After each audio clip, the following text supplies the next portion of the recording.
Hello fellow crafters and welcome back to Max DM Crafting. The work on the Mordheim board, guys, continues, and in this phase I'm very slow because I need to wait a long time for the pieces to dry. I'm preparing basically the connection between all the pieces, and I'm doing it in the most seamless way possible. So I wait for the stucco to dry, for the plaster to dry, for the modeling compound, for the glue. It's an infinite waiting, guys. In this episode we will finish all the texture around the bridge and all the connection around the old tower that is actually the first piece of the keep that we connect to this table. Just a little update also, guys. I found something very interesting I want to show you. These are little lights that are meant to be inside the balloons, you know, the party balloons, for make them glow. But look at that, I want to show you. They are very, very little, as you can see, and most of all, they are green.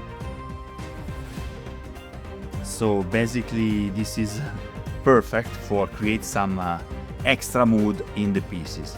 I want to show you. Come on the table. This is the graveyard. Look at that.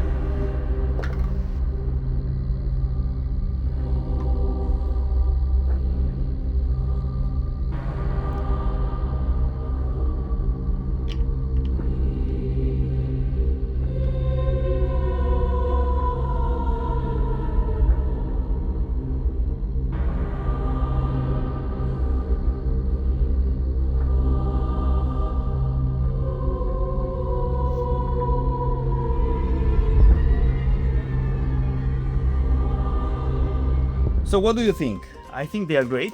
And there is also another variation. You have the warm light ones. These are great because you can put them in the, normal houses and stuff and create a beautiful ambient.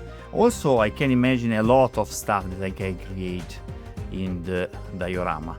And they are very, very cheap, guys. I didn't found them. It's the first time that I have this kind of idea. In the past I was used to apply some candle lights, little tea light, in LED, but these are great because you don't have all the big part that you have actually in candle lights, stuff like that. So I think they are great and will add a touch of magic on the game board, okay? But now, without further ado, let's crack on with the rubbles. Crack on! Now this part must be the continue of this folding of rocks and grass and stuff. So I want to have the wall till this point, and this will be rocks and stuff. I will use some other bricks here. So we will create a continuum between this piece and the rest of the diorama. Finger crossed. So basically here I want just to cut like so.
And now we wait. We still wait, guys. Must to wait a lot in this kind of projects. But I'm in time with this second sector, guys. So yeah, I think I can prime it and paint it for you in the next episode. So we can move finally to the sewers. That is actually the part I can't wait to do, because I have a lot of ideas. I can't wait to show you what I have in mind, okay? So thanks for watching. Until next time, happy crafting!